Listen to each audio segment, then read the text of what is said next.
জনসংযোগ হবে 4 দফার ভিত্তিতে এবং সারা দেশে সমন্বয় করা হবে। আগামী শনিবার বিকাল 3টায় সকল বিশ্ববিদ্যালয় এবং কলেজ থেকে বিক্ষোভ মিছিল বের করা হবে। আগামী রবিবার সকল কলেজ ও বিশ্ববিদ্যালয়ে ক্লাস পরীক্ষা পাওয়ার জন্য ছাত্র ধর্মঘট পালিত হবে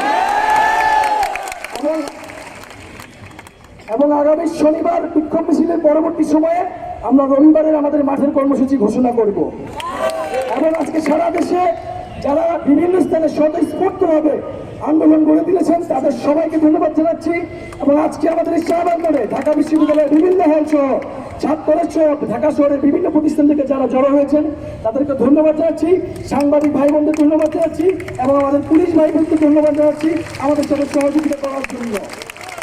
আমরা এখন আমাদের মিছিল নিয়ে ক্যাম্পাসে যাবো এবং রাজু ভাস্কর দিয়ে আমাদের আজকের প্রোগ্রাম সম্পূর্ণভাবে সমাপ্তি হবে। ধন্যবাদ সবাই।